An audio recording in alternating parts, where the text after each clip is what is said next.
The morning Sarah Campbell walked into the Spokane Mercantile with bruises darkening her jaw. The whispers started like wildfire catching dry grass. It was August 1884, and the summer heat had turned the Washington town into a furnace of judgment and suspicion. She kept her eyes down as she moved through the aisles, her basket clutched tight against her worn calico dress, but she could feel every stare burning into her back like brands. Heard her husband died under suspicious circumstances, Mrs. Peterson muttered to Mrs. Hall by the fabric display, their voices carrying deliberately across the cramped space. Found him at the bottom of the creek ravine, they say, Mrs. Hall responded, her tone dripping with implication. And her without a single tear at the funeral. Sarah's hands trembled as she reached for a bag of flour. Thomas had been dead 3 weeks now, and the relief she felt was something she could never speak aloud. The town had loved her husband, respected him as a landowner and a businessman. They had never seen the monster who came home after drinking, the man who left marks where her clothing could hide them, who broke her ribs and her spirit with equal cruelty. The sheriff had ruled it an accidental death. Thomas had been drunk, stumbled off the path in the dark. But Sarah knew the truth was more complicated. She had been there, had watched him lunge at her one final time, had stepped aside at the last moment when he charged. His own momentum and whiskey-addled balance had sent him over the edge. She had not pushed him, but she had not tried to save him either. "Excuse me," Sarah said quietly, trying to move past Mrs. Peterson to reach the counter. The older woman stepped deliberately into her path, her face hard with contempt. Some women have no shame, showing their faces in public when decent folk know what they have done. "I have done nothing wrong," Sarah replied, her voice barely above a whisper. She was 22 years old and felt ancient with exhaustion. "Your husband is barely cold in the ground and you stand there lying," Mrs. Hall joined in. "Everyone knows you drove that poor man to drink with your cold ways." Sarah felt tears prick her eyes but refused to let them fall. Thomas had driven himself to drink long before their marriage, but no one wanted to hear that truth. The mercantile owner, Mr. Jennings, stood behind his counter with his arms crossed, making no move to intervene or serve her. "I need to purchase these supplies," Sarah said, stepping forward with her basket. "I think you should take your business elsewhere," Mr. Jennings said coldly. "I do not serve murderers in my establishment." "I am not a murderer," Sarah protested, but her voice cracked with desperation. "Out," Mr. Jennings pointed to the door, "before I have the sheriff remove you." Sarah set the basket down carefully, her whole body shaking with humiliation and rage. She walked out into the bright sunshine, the heat immediately oppressive against her skin.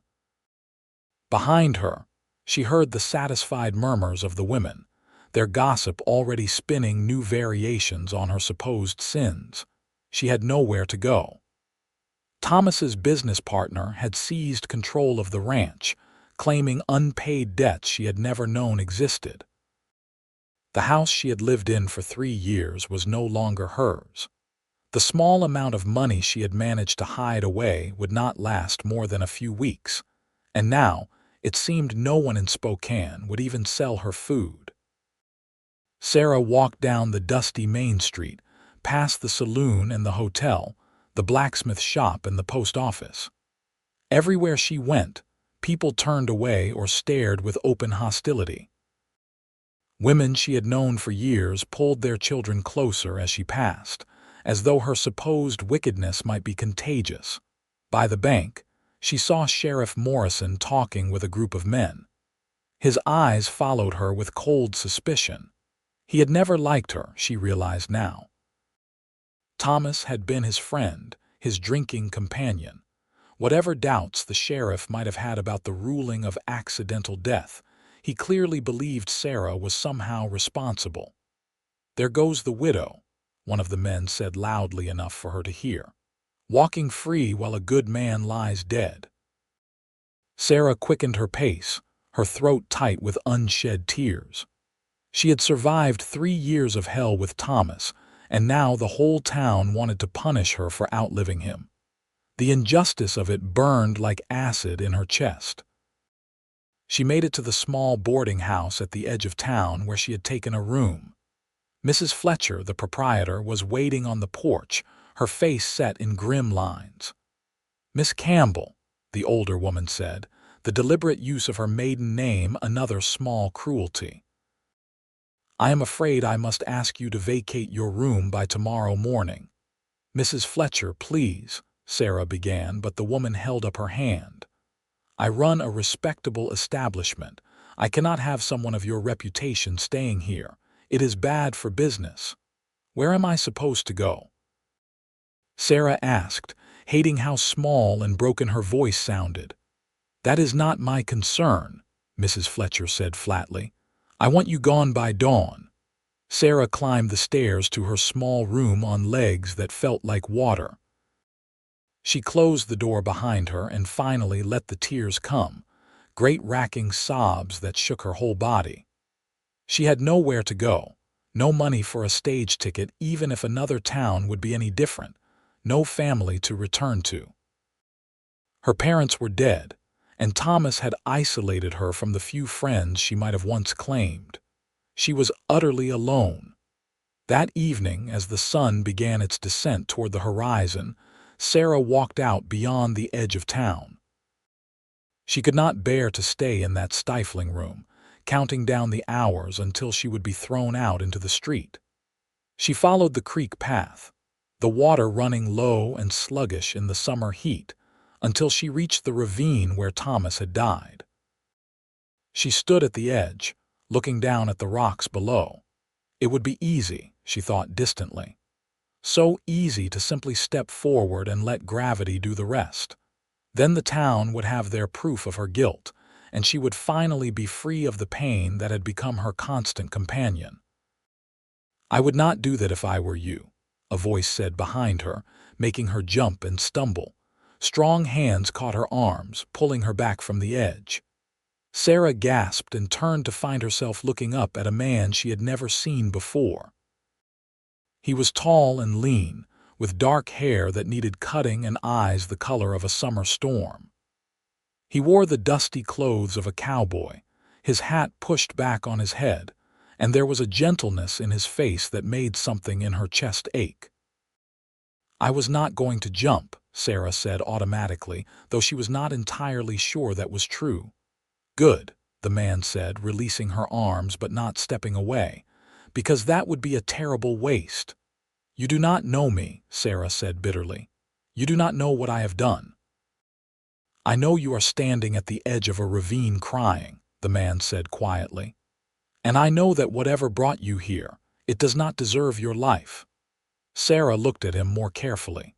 He had a kind face, weathered by sun and wind, probably somewhere in his mid-20s. There was a sadness in his eyes that suggested he understood something about pain. "Who are you?" she asked. "Isaac Young," he said, offering his hand. "I just rode into town looking for work. Heard there might be ranches hiring hands for the late summer gather." Sarah did not take his hand. "You should leave Spokane," she said. "There is nothing good here." "I have nowhere else to be," Isaac said simply. He lowered his hand but did not look offended. "What is your name?" "Sarah Campbell," she said, and watched his face for recognition of the name for the judgment to cloud his features. But Isaac just nodded. "It is a pleasure to meet you, Sarah Campbell, even under these strange circumstances." "The town thinks I murdered my husband," Sarah said bluntly, needing him to know, needing to see that kindness disappear from his eyes so she could confirm that she truly was alone in the world. Isaac studied her for a long moment. "Did you?" he asked. The directness of the question startled her into honesty. "No, but I did not save him either." "There is a story there," Isaac observed. "Not one anyone wants to hear," Sarah said. She wrapped her arms around herself, suddenly cold despite the lingering heat. "You should go. Being seen with me will poison whatever chances you have of finding work here." "I am not much concerned with what people think," Isaac said. He looked at the ravine, then back at her. "How long since you ate?" The question was so unexpected that Sarah blinked. "What?" "Food," Isaac said patiently. "When did you last have a proper meal?" Sarah tried to remember. She had been too sick with grief and relief and fear to eat much since Thomas's death. "I do not know. Yesterday, maybe." "Come on," Isaac said, gesturing back toward town. "I saw a restaurant near the hotel." "They will not serve me," Sarah said flatly. Something hard flashed across Isaac's face. "We will see about that." Sarah should have said no. Should have sent this strange, kind cowboy away before her toxicity infected him too. But she was so tired of being alone, so desperately hungry for a single moment of human decency, that she found herself following him back along the creek path as the sky turned orange and gold above them. They walked in silence, Isaac matching his longer stride to her shorter one. Sarah could not stop glancing at him sideways, trying to understand why he had stopped to help her, why he did not seem repulsed by her confession. "Why are you doing this?" she finally asked as they approached the edge of town. Isaac was quiet for a moment. 3 years ago, my sister was accused of something she did not do. The whole town turned on her, called her terrible names, drove her away. By the time the truth came out, it was too late. She had already taken her own life. Sarah stopped walking, her hand going to her mouth. "I am so sorry." "So am I," Isaac said, and the pain in his voice was raw and real. "I was not there to help her. I was off working a cattle drive, thought I was making something of myself.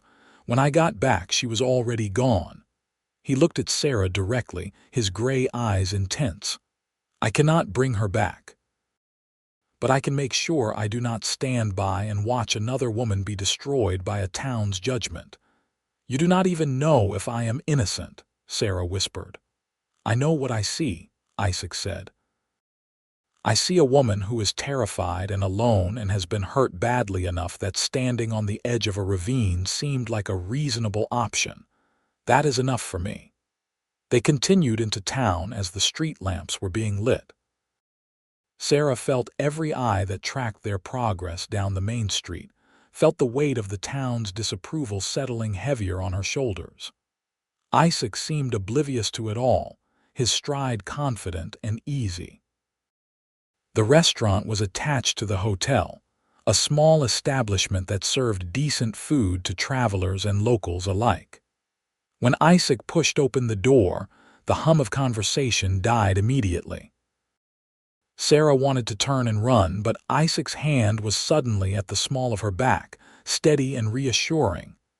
"Table for two," Isaac said pleasantly to the owner, Mr. Walsh, who stood frozen behind his counter. "I do not think that is a good idea," Mr. Walsh said carefully. "Why is that?" Isaac asked, his voice still pleasant but with an edge of steel underneath. "The lady is not welcome here," Mr. Walsh said, glancing at Sarah with obvious distaste. "The lady has a name," Isaac said. "And I do not recall asking whether she was welcome. I said we would like a table for two." "I cannot serve her," Mr. Walsh insisted. "The other customers would object." Isaac looked around the room at the dozen or so diners, all of whom were watching with fascinated horror. "Is that true?" he asked the room at large. "Would you all object to sharing a dining room with this woman?" "She is a murderer," someone called out. "Has she been charged with a crime?" Isaac asked. "Tried and convicted. The sheriff knows what she did," another voice added. "So that is a no then," Isaac said. "She has not been charged or tried or convicted." "Which means she is an innocent woman being persecuted by a town that has decided to play judge and jury without bothering with actual facts." "You do not know anything about it," Mr. Walsh said angrily. "You just rode into town." "That is true," Isaac agreed. But I know something about justice and something about cowardice. And what I am seeing here is a whole lot of the latter and none of the former. Please, Sarah said softly, tugging at Isaac's sleeve. Let us just go. No, Isaac said, not taking his eyes off Mr. Walsh. We are going to sit down and have a meal. And you are going to serve us. Or I am going to tell every cowboy, drifter, and traveler I meet on the trail that Spokane is a town where a man cannot get a decent meal, and the locals have no sense of fairness or decency. You cannot threaten me, Mr. Walsh blustered. I am not threatening, Isaac said calmly. I am explaining what will happen. Your choice. The standoff lasted for several long, tense seconds. Finally, Mr. Walsh gestured sharply to a table in the back corner. Back there. And I want you gone as soon as you finish eating. Understood, Isaac said. He guided Sarah to the table, pulling out her chair with elaborate courtesy that would have made her smile under different circumstances. As soon as they sat down, the other diners returned to their meals and conversations, though Sarah could feel their hostile glances like needles against her skin. A young waitress brought them water and menus, her hands shaking slightly as she set the glasses down. Thank you, Sarah said quietly to Isaac once the waitress had hurried away. But you should not have done that. You have made an enemy of half the town for someone you do not even know. Then I will leave town with a clear conscience, Isaac said, studying his menu. The steak looks good. I cannot pay for this, Sarah admitted, shame coloring her cheeks. I have very little money left. I am buying, Isaac said firmly. Consider it payment for your company. I have been on the trail for 2 weeks and I am badly in need of conversation that does not involve cows or horses. Despite everything, Sarah felt a small smile tug at her lips. I am not sure I will be very good company. Let me be the judge of that, Isaac said. When the waitress returned, he ordered steak for both of them, with potatoes and beans and fresh bread. As they waited for the food, Isaac told her about his travels, about the ranches he had worked from Montana to Oregon, about the cattle drives and the wild country and the characters he had met along the way. He had a gift for storytelling, and Sarah found herself drawn out of her misery by his tales, laughing softly at his descriptions of stubborn cattle and ornery horses. What about you? Isaac asked as they ate. Where are you from originally? Oregon, Sarah said. A small town outside of Portland. My parents had a farm there. They died of fever when I was 19 and I had nowhere to go. Thomas was a friend of my father's, older but seemingly respectable. He offered marriage and security. I thought I was lucky. But you were not, Isaac said softly. Sarah shook her head. He was charming until the day we married. Then everything changed. He drank, and when he drank, he became violent. I learned to hide the bruises, to make excuses, to be very quiet and very small. Did you tell anyone? Isaac asked. Who would believe me? Sarah asked bitterly. Thomas was respected, successful. I was just his wife. The few times I tried to hint at the truth, people suggested I was exaggerating or that I must have done something to provoke him. Isaac's jaw tightened. I am sorry. No one should have to live like that. The night he died, he came home drunk as usual. But this time he was angry about something at work, some deal that had fallen through. He blamed me somehow, said I had cursed his luck. He came at me and I ran. He chased me out to the creek path. I knew those trails better than he did, even in the dark. When we got to the ravine, he charged at me. I stepped aside. He could not stop. He went over the edge. That is not murder, Isaac said firmly. That is survival. The town does not see it that way, Sarah said. They see a woman who did not love her husband enough, who did not mourn properly, who must have driven him to his death somehow. The town is wrong, Isaac said. He reached across the table and took her hand, his calloused fingers warm around hers. And I will not let them destroy you for the crime of surviving. Sarah looked at their joined hands, feeling something flutter in her chest that she had thought was dead. "You cannot save me, Isaac. No one can. I have nowhere to go and no way to make a living. By tomorrow morning I will be sleeping in the street." "No, you will not," Isaac said. "I have a plan." "What kind of plan?" Sarah asked skeptically. "There is a ranch about 30 miles north of here, up near the Idaho border. I worked there 2 years ago for a man named Garrett Mason. Good man, fair employer. He was always looking for help because his place is so remote. I am going to ride up there tomorrow and see if he has work for both of us." "Both of us," Sarah repeated. "You can cook, can you not?" Isaac asked, "and keep house?" "Most remote ranches are desperate for someone who can do that. The cowboys get tired of their own cooking pretty fast." "I can cook," Sarah said slowly, "and clean and mend and all the things a ranch wife would do." "Then we have a plan," Isaac said with satisfaction. "We leave at first light before the town wakes up to cause more trouble." "Isaac, this is madness," Sarah protested. "You have known me for 2 hours. Why would you do this?" "Because it is the right thing to do," Isaac said simply. "And because I have spent 3 years wishing I had been there to do the right thing for my sister. This is my chance to make that right, even if it is for a different woman." Sarah felt tears slide down her cheeks, but for the first time in weeks, they were not tears of despair. "I do not know how to thank you. You can start by eating your dinner," Isaac said gently. "You need your strength for the ride tomorrow." They finished their meal in companionable silence, and Sarah felt some of the crushing weight lift from her chest. She was not saved yet, but for the first time since Thomas's death, she had hope. When they stepped out of the restaurant into the cool night air, Sheriff Morrison was waiting on the street, his arms crossed and his expression forbidding. "I hear you have been causing trouble, stranger," the sheriff said to Isaac. "I have been having dinner," Isaac replied mildly.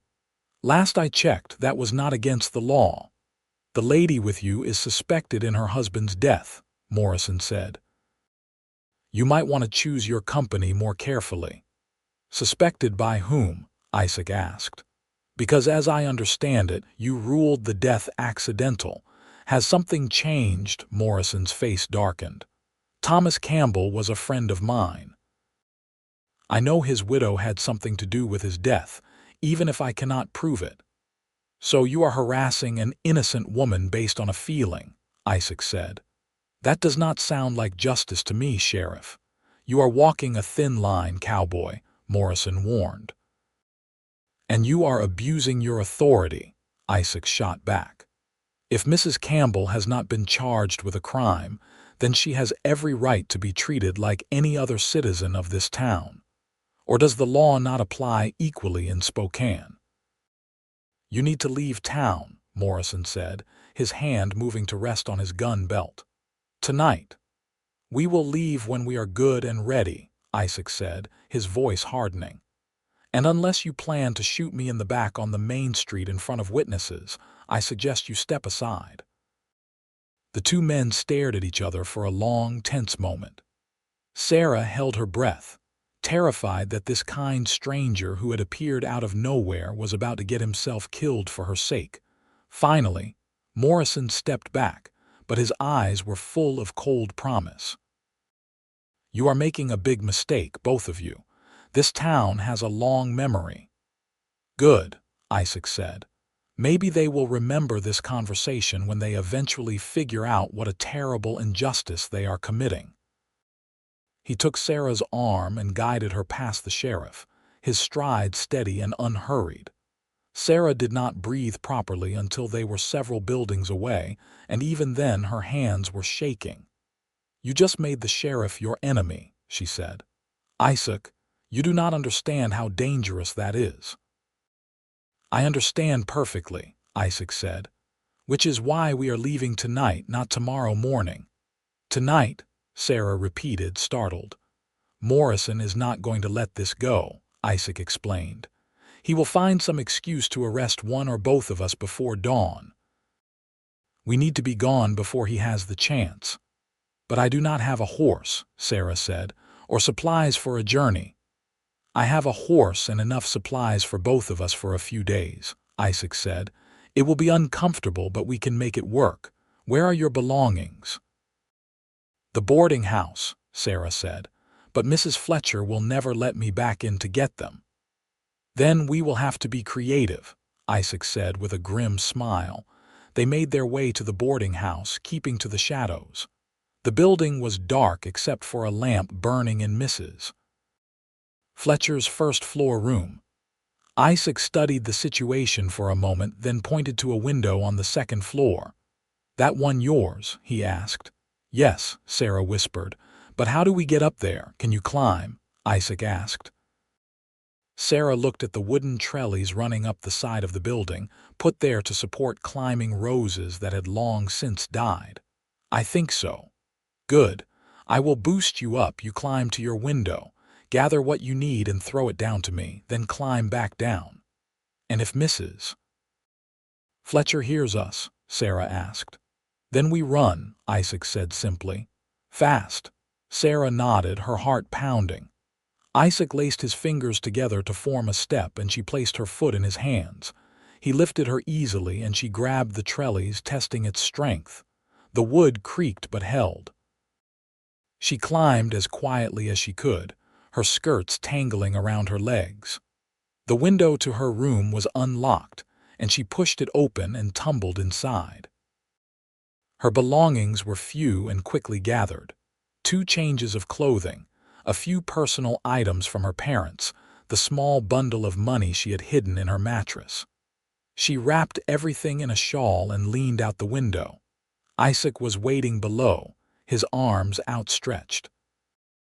She dropped the bundle and he caught it easily. Then she climbed back out the window, clinging to the trellis as she descended. She was halfway down when the wood gave way with a sharp crack. Sarah fell the remaining distance with a startled cry. Isaac caught her, his arms strong around her, and they both tumbled to the ground. Light flooded from Mrs. Fletcher's window. Run, Isaac hissed, grabbing Sarah's bundle with one hand and her wrist with the other. They ran through the dark streets, Sarah's heart hammering in her chest. Behind them, she could hear Mrs. Fletcher shouting and other voices joining in. Isaac led her to the livery stable at the edge of town where he had boarded his horse. The building was dark and quiet. Isaac moved quickly, saddling his horse with practiced efficiency. It was a big bay gelding, calm and steady as Isaac loaded their supplies. He swung into the saddle and reached down for Sarah. "Have you ridden before?" he asked. "Not well," Sarah admitted. "Just hold on tight," Isaac said. He pulled her up behind him, and Sarah wrapped her arms around his waist, feeling the solid warmth of him through his shirt. They rode out of Spokane at a gallop, the sound of pursuit growing behind them.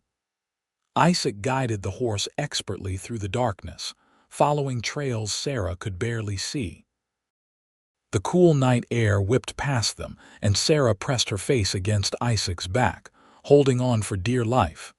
They rode for hours, the horse's steady gait eating up the miles. Gradually, the sounds of pursuit faded behind them, and Isaac slowed the bay to a walk to let him rest. The moon was high and bright, turning the landscape into something strange and beautiful. "Are you all right?" Isaac asked, glancing back at her. "I think so," Sarah said. Her whole body ached from the unfamiliar position and the tension of the escape, but she was alive and free. "Where are we?" "About 10 miles out of Spokane," Isaac said. "We will ride until dawn, then rest.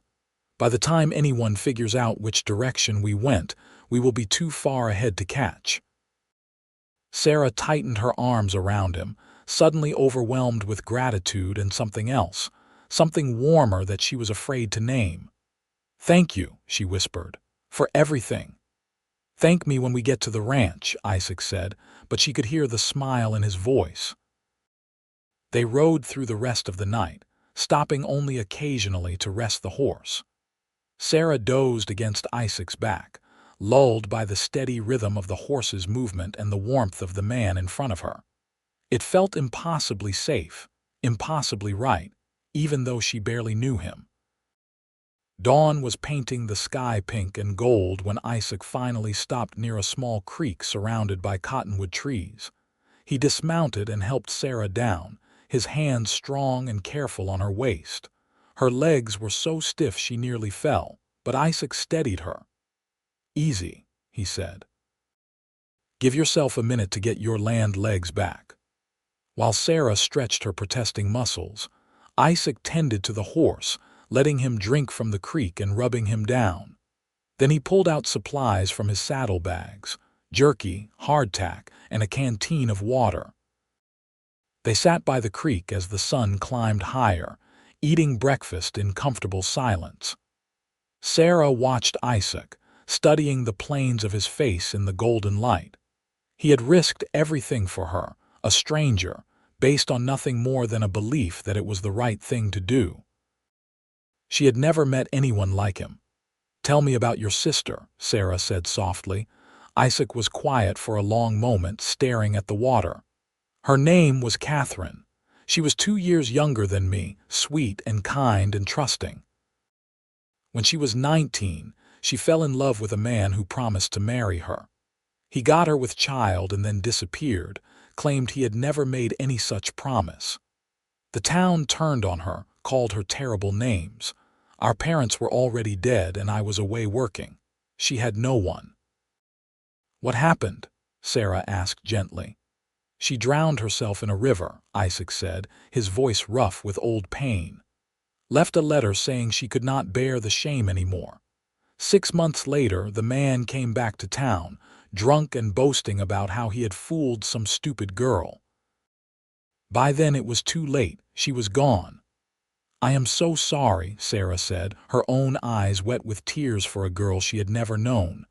"I should have been there," Isaac said. "I should have protected her. I will carry that guilt for the rest of my life." "It was not your fault," Sarah said firmly. "You could not have known." "Maybe not," Isaac said, "but I can learn from it. When I saw you standing at that ravine, I saw Catherine.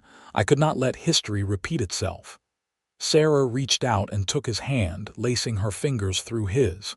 "You saved me," she said. "Maybe that does not fix what happened to Catherine, but it means everything to me." Isaac looked at their joined hands, then up at her face.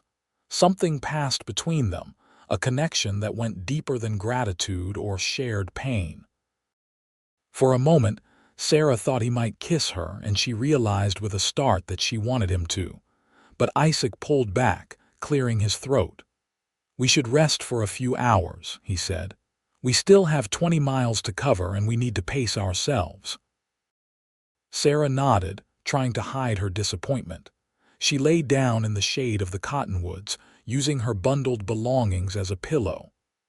Isaac settled nearby, his hat pulled down over his eyes. Despite her exhaustion, Sarah found it hard to sleep. She kept thinking about Isaac, about the gentle strength in his hands and the pain in his eyes when he spoke of his sister. She barely knew him, but already he had become important to her in a way that terrified and thrilled her in equal measure. After 3 years with Thomas, she had not thought herself capable of feeling anything for a man except fear. But Isaac was different. He made her feel safe. He made her feel seen.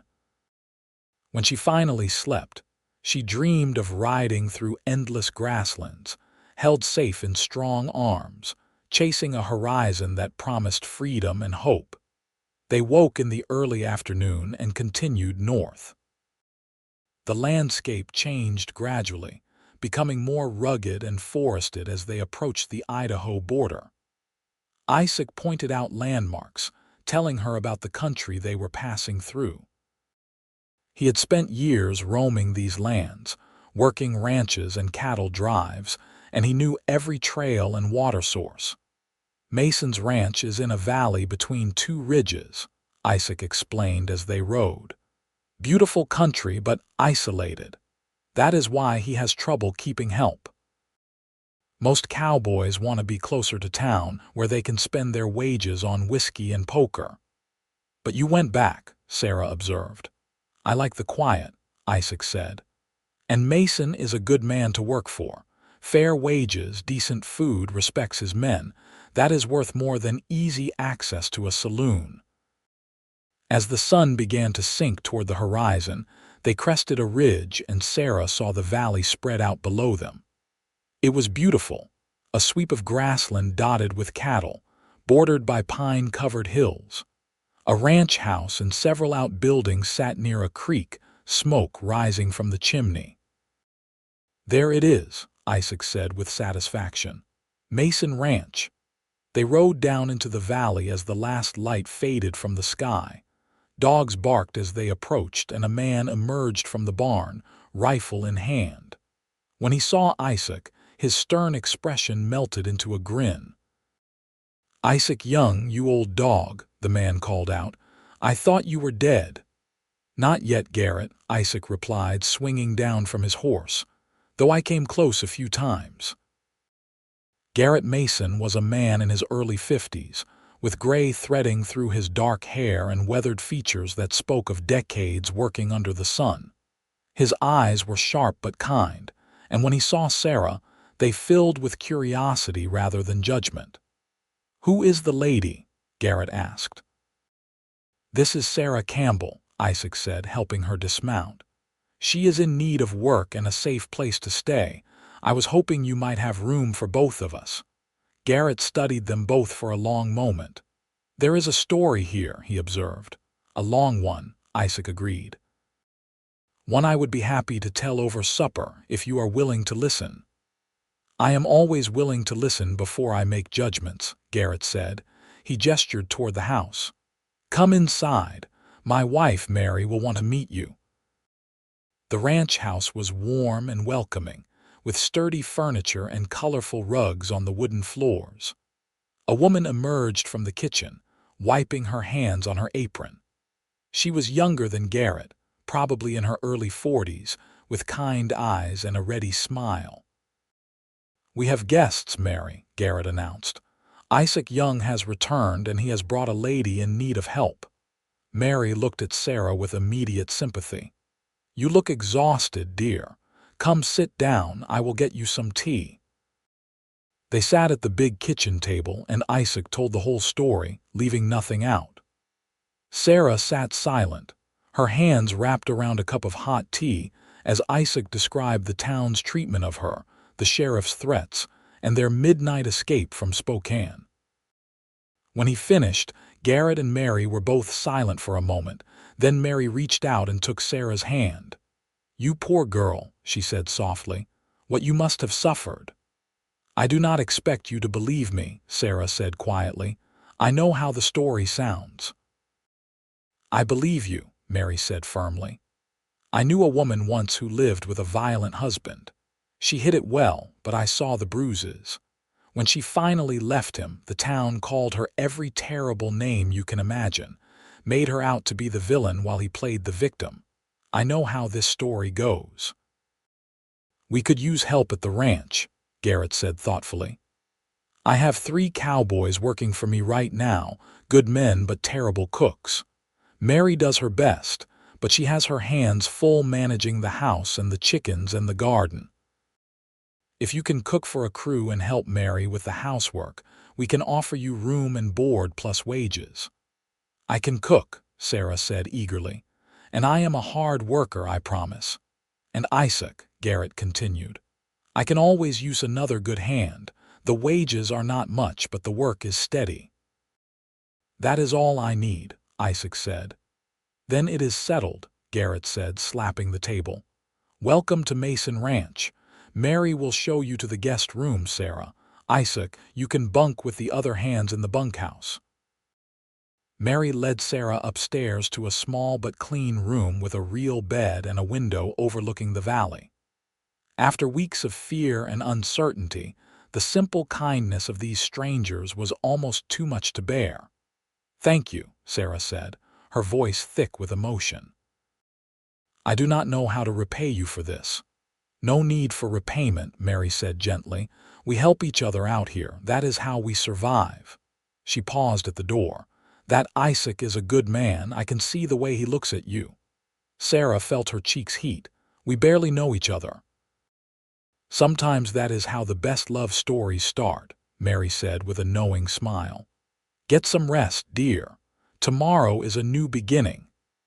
That night, lying in a real bed for the first time in weeks, Sarah felt something unfamiliar settling in her chest.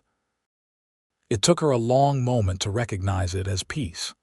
She was safe. She had work and a place to stay. And she had Isaac, who had appeared in her darkest moment like an answer to a prayer she had not known how to speak. The next morning, Sarah woke to the sound of roosters crowing and the smell of coffee brewing. She dressed quickly in one of her simple calico dresses and made her way downstairs to find Mary already in the kitchen. "Good morning," Mary said cheerfully. "I thought I would show you around today, help you get your bearings. The men will want breakfast soon." Working alongside Mary, Sarah helped prepare a large breakfast of eggs, bacon, biscuits, and gravy. The 3 ranch hands came in from the bunkhouse, all of them young and clearly surprised to see a new face in the kitchen. Isaac came in last, his hair damp from washing, and Sarah felt her heart do a strange little skip when he smiled at her. "Garrett hired a new cook," Mary announced to the assembled cowboys. "This is Sarah Campbell. I expect you all to be on your best behavior and treat her with respect." The men all nodded, shooting curious glances at Sarah but saying little. Isaac sat at the far end of the table, but Sarah felt his eyes on her as she moved around the kitchen, helping Mary serve the food. After breakfast, the men headed out to their various tasks. Isaac lingered for a moment and Sarah walked him to the door. "How did you sleep?" he asked quietly. "Better than I have in years," Sarah admitted. "Thank you, Isaac, for all of this." "Thank Garrett and Mary," Isaac said. "They are the ones taking the risk." "But you brought me here," Sarah said. "You could have just ridden away from Spokane and left me to my fate." "I could never have done that," Isaac said, his gray eyes serious. "Not once I saw you." There was something in his voice that made Sarah's breath catch. But before she could respond, Garrett called from the barn and Isaac had to go. The days that followed fell into a comfortable rhythm. Sarah threw herself into her work, learning the routines of the ranch. She cooked big meals for the hungry cowboys, helped Mary with the garden and the chickens, mended clothing and bedding. It was hard work, but honest work, and she found satisfaction in it. Isaac worked from dawn to dusk, riding out with the other hands to move cattle and repair fences. But every evening, he found time to talk with Sarah, sitting on the porch as the sun set or walking down by the creek. They talked about everything and nothing, their conversations ranging from silly observations about the chickens to deep discussions about life and loss and hope. Sarah found herself watching for him during the day, her heart lifting whenever she caught sight of him working in the corrals or riding back in from the range. He was never anything but respectful, never pushed for more than she was ready to give, but she could feel the connection between them growing stronger with each passing day. One evening, about 2 weeks after their arrival, Sarah was sitting on the porch shelling peas when Isaac came and sat beside her. The other hands had ridden into the nearest town for supplies and a night of entertainment, but Isaac had stayed behind. "You did not want to go with them?" Sarah asked. "I would rather be here," Isaac said simply. They sat in companionable silence for a while, the sounds of the ranch settling down for the night around them. Finally, Isaac spoke. "Sarah, I need to tell you something," he said, his voice uncharacteristically nervous. "What is it?" Sarah asked, setting aside her bowl of peas. "When I saw you at that ravine, I told myself I was helping you because of Catherine, because of what happened to my sister. And that was true at first. He paused, choosing his words carefully. But somewhere in these past weeks, it became about more than that. It became about you, about who you are and how strong you have been and how you make me feel. Sarah's heart was pounding. "How do I make you feel?" she whispered. "Like I have been asleep for 3 years and I am finally waking up," Isaac said. He turned to face her fully. "Sarah, I know it is too soon. I know you have been through hell and you need time to heal, but I need you to know that I have feelings for you, deep feelings. And if you need me to keep them to myself while you figure out what you want, I will do that. But I could not go another day without being honest with you." Sarah looked at this good, kind man who had saved her life and asked for nothing in return. She thought about the way her heart lifted when she saw him, the way she felt safe and seen in his presence, the way she had started imagining a future that included him. "It is not too soon," she said softly, "because I feel it too. I was married for 3 years, and I never felt for Thomas a fraction of what I already feel for you. You make me believe that maybe I can have something good in my life, something real." Isaac reached out slowly, giving her time to pull away. When she did not, he cupped her face gently in his calloused hand. "Can I kiss you?" he asked. "Yes," Sarah breathed. The kiss was gentle and sweet, nothing like the harsh, demanding kisses Thomas had forced on her. This was a question and an answer, a promise and a beginning.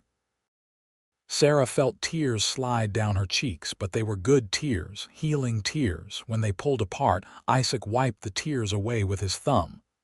"We will take this as slow as you need," he said. "I am not going anywhere." "I know," Sarah said. "That is what makes this so wonderful." They sat together as the stars came out, hands linked, planning a future that suddenly seemed bright with possibility. The summer faded into autumn, and the ranch work changed with the seasons. There was the fall gather, when all the cattle had to be rounded up and sorted. Sarah learned to pack large meals that could be eaten in the field, keeping the men fed during the long days of work. Isaac was in his element during these weeks, his skill with horses and cattle evident in everything he did. The other ranch hands had accepted Sarah completely, charmed by her cooking and her quiet competence. They treated her with the respect due to the ranch cook, which in the hierarchy of a working ranch was considerable. Garrett and Mary watched the developing romance between Sarah and Isaac with approval. Mary in particular seemed delighted, often finding excuses to send them off together on errands or tasks. One evening in late October, Garrett asked Isaac and Sarah to join him and Mary in the main house after supper. They sat in the comfortable parlor, the fire crackling in the hearth against the chill of the autumn night. "Mary and I have been talking," Garrett said. "We are not getting any younger, and we have been thinking about the future of this ranch. We do not have children of our own," Mary added, "and we have come to think of both of you as family. We would like to offer you a partnership," Garrett said, looking at Isaac.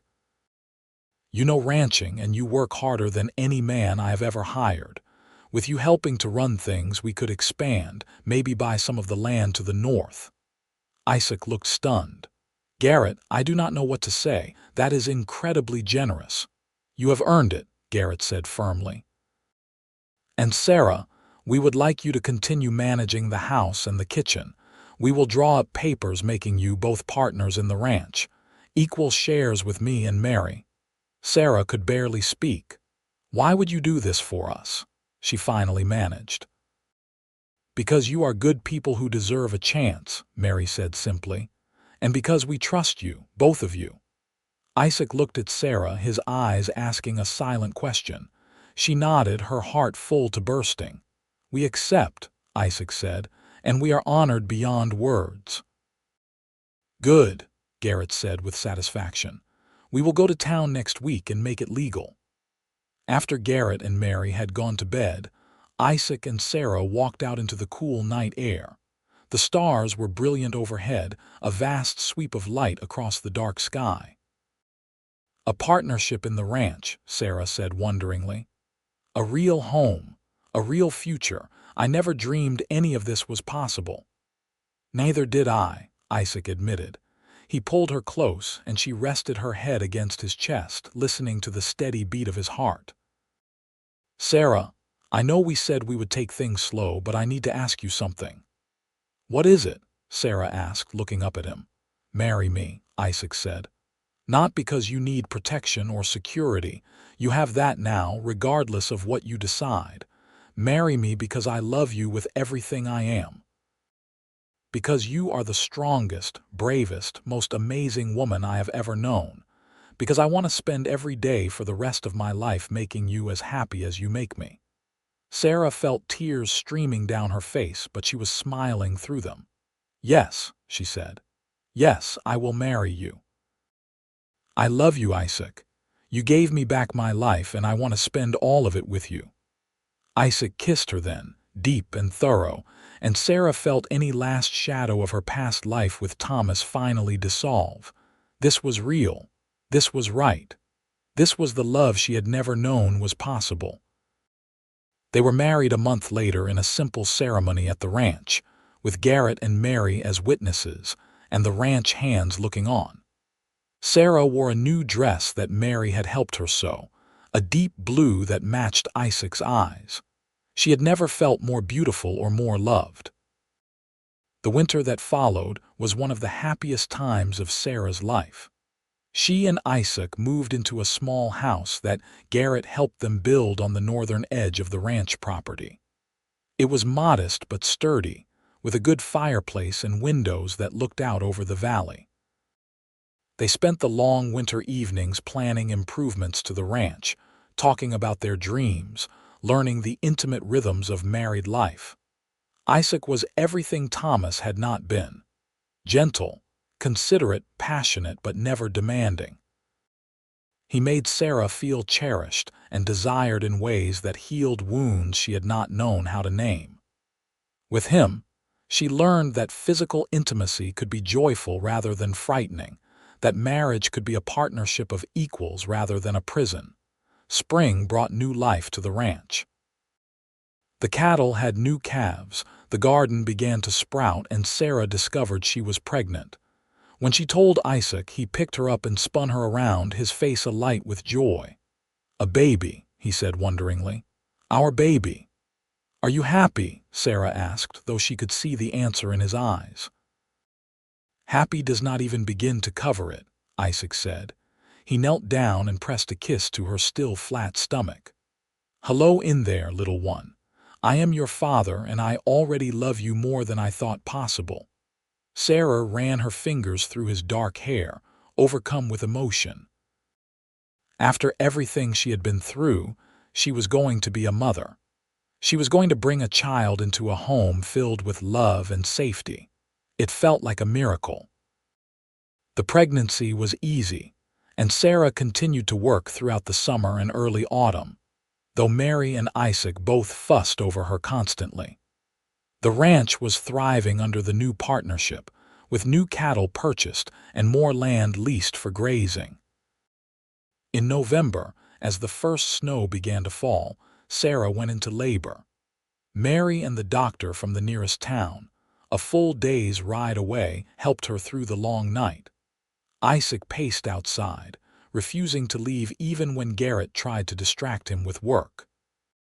Just after dawn, a baby's cry pierced the air. The doctor emerged with a smile. "You have a son," he announced, "and your wife is doing fine." Isaac rushed into the bedroom to find Sarah propped up against the pillows, exhausted but glowing, holding a tiny bundle. His son. His and Sarah's son. "Meet Thomas Isaac Young," Sarah said softly, using the name they had chosen together. "We are naming him Thomas," Isaac asked, surprised. They had discussed many names, but not that one. "I want to reclaim that name," Sarah explained. "Make it mean something good instead of something painful. And his middle name is for you, the man who saved us both." Isaac sat on the edge of the bed, looking down at his son's tiny, perfect face. "Hello, Tommy," he whispered. "I am your father, and I promise I will spend every day of my life making sure you grow up knowing you are loved." The years that followed were full and rich. Tommy grew into a bright, energetic boy who loved the ranch and the animals. Sarah and Isaac had two more children, a daughter they named Catherine Mary after Isaac's sister and their benefactor, and another son they called Garrett. The ranch continued to prosper under the partnership. Garrett and Mary gradually stepped back from the day-to-day operations, letting Isaac and Sarah take over more of the management. The younger couple proved to be natural leaders, expanding the operation and earning the respect of everyone they worked with. Sarah never forgot where she had come from, the dark place she had been rescued from. Every year on the anniversary of the day, Isaac had found her at the ravine. They would walk out to a quiet spot on their land and hold each other, grateful for the second chance they had been given. Sometimes, lying in bed at night with Isaac's arms around her and their children sleeping safely down the hall, Sarah would think about that August day in 1884 when the town of Spokane had turned its back on her. She thought about how close she had come to giving up, to believing that she deserved the hatred and judgment. And then she thought about the cowboy who had appeared as if sent by Providence itself, who had looked at her and seen not a murderer or a problem, but a woman worth saving. A woman worth loving. "What are you thinking about?" Isaac would ask, feeling her wakefulness in the dark. "How lucky I am," Sarah would always reply. "How grateful." "I am the lucky one," Isaac would insist, kissing her forehead. "You are the strongest person I have ever known. You survived and you thrived and you became this amazing woman who I get to spend my life with." "We saved each other," Sarah would say, and it was true. Isaac had saved her from despair and death, but she had saved him too, from the guilt and grief that had haunted him since his sister's death. Together, they had built something beautiful from the ashes of their past pain. Years later, when their children were grown and starting families of their own, Sarah and Isaac would sit on the porch of their home, watching the sun set over the valley. Tommy had taken over most of the ranch operations by then, with Catherine's husband working alongside him. Young Garrett had gone east to study business and returned with ideas for expanding their markets. "You ever think about going back to Spokane?" Isaac asked one evening, a question that had never been asked in all their years together. Sarah considered it for a long moment. "No," she finally said. "That town taught me that people can be cruel and quick to judge. But this place taught me that people can also be kind and generous and willing to see the best in others. I would rather spend my time here, remembering the good. Besides," she added with a smile, reaching for Isaac's hand, "everything I need is right here." Isaac brought her hand to his lips, kissing her knuckles gently. His hair was gray now and lines marked his face, but his eyes still held the same kindness that had saved her life all those years ago. "I love you, Sarah Young," he said. "Every day for the past 40 years I have loved you more than the day before." "And I love you, Isaac Young," Sarah replied. "You were the man who said you would not let them destroy me, and you kept that promise. You gave me a life I never dreamed possible." They sat together as the stars came out, hands linked just as they had been that first night on the porch so many years ago. The ranch was quiet around them, the sounds of cattle lowing in the distance and wind rustling through the pines. Sarah thought about the girl she had been, terrified and alone at the edge of a ravine. She thought about the long journey from that darkness to this peace. It had not been easy, and there had been moments when she had doubted they would make it. But they had persevered together, building something strong and lasting. Their oldest grandchild, Tommy's son, came running up to the porch then, his face flushed with excitement about some discovery he had made in the barn. Sarah listened to his breathless explanation, her heart full. This was her legacy now. Not the pain and fear of her first marriage, but this joy, this family, this love that had grown and multiplied beyond anything she could have imagined. Later, after the grandchildren had been tucked into bed and the house was quiet, Sarah and Isaac walked out under the stars one more time. It had become their ritual, this evening walk, a time to reconnect and remember. "Do you ever regret it?" Sarah asked. "Taking a chance on me that day? Your life would have been so much simpler if you had just ridden on by." "Simpler, maybe," Isaac said, "but immeasurably emptier. Sarah, you are the best thing that ever happened to me. You and our children and the life we built together. I would do it all again in a heartbeat." "Even fleeing Spokane in the middle of the night," Sarah teased. "Especially that," Isaac said with a grin. "That was an adventure."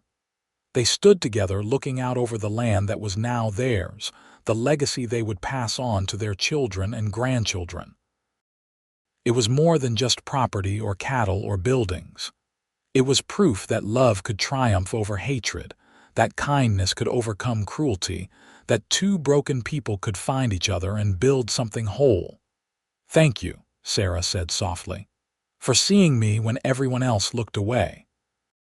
For believing in me when I had stopped believing in myself."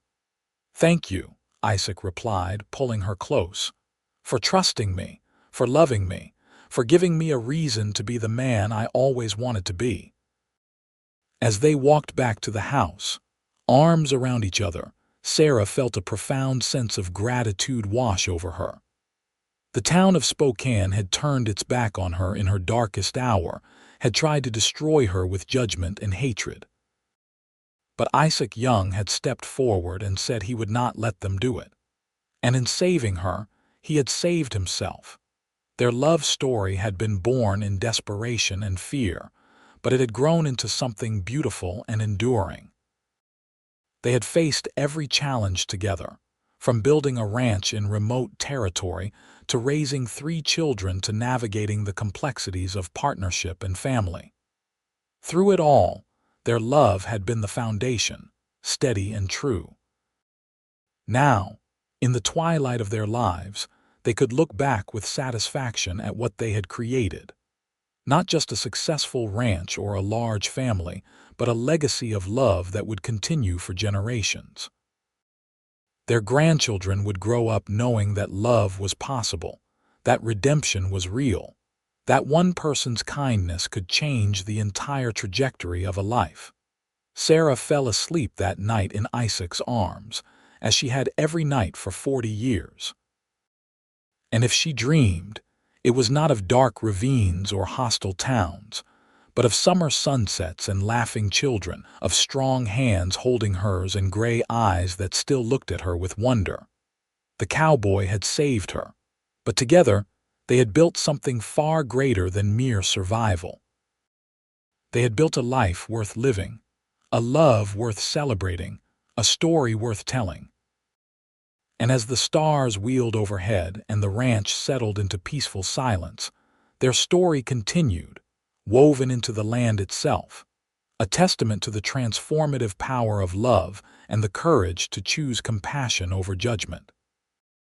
In the end, Spokane's cruelty had been defeated not by revenge or bitterness, but by the simple act of 2 people choosing to love each other through every trial and triumph. The town had turned its back on Sarah Campbell, but Isaac Young had refused to let them destroy her. And in that refusal, in that moment of choosing kindness over conformity, he had given them both a future filled with joy and purpose and abiding love. Their story was one of survival and redemption, of pain transformed into beauty, of 2 wounded souls finding healing in each other's arms. It was a reminder that even in the darkest moments, hope could appear in unexpected forms, and that love, when given freely and without reservation, had the power to overcome any obstacle. As the years continued to unfold, as grandchildren became great-grandchildren, and the ranch passed into the capable hands of the next generation. Sarah and Isaac's love remained the heart of it all. They grew old together with grace and gratitude, never taking for granted the miracle of having found each other when both had been so lost. And when their time finally came, when age and nature claimed them as it claims all living things, they went together, peacefully in their sleep, hands still linked as they had been for more than 50 years. The family they left behind mourned deeply, but also celebrated richly, knowing that Sarah and Isaac had lived fully and loved completely. The ranch continued to thrive, generations of youngs working the land and raising their families in the shadow of the great love story that had founded it all. And sometimes, on quiet evenings when the work was done and the stars came out, they would tell the story to the youngest children, the tale of how their great-great-grandmother had been saved by a cowboy with a kind heart, and how from that single act of compassion had grown a legacy of love that endured through the decades. It was a story worth remembering, worth retelling, worth celebrating, because it proved that even when the whole world turns its back, one person's courage and compassion can change everything. And that love, real love, the kind that sees and values and protects, has the power to transform not just 2 lives but countless lives across generations. The town of Spokane had tried to destroy Sarah Campbell, but Isaac Young had said he would not let them. And in keeping that promise, he had given them both something infinitely precious, a chance at happiness, at redemption, at a love that would echo through time as proof that goodness still existed in a world that often seemed too quick to judge and too slow to forgive. Their love had been the answer to cruelty, the antidote to hatred, the proof that compassion could triumph over condemnation. And in the end, that was the greatest legacy of all.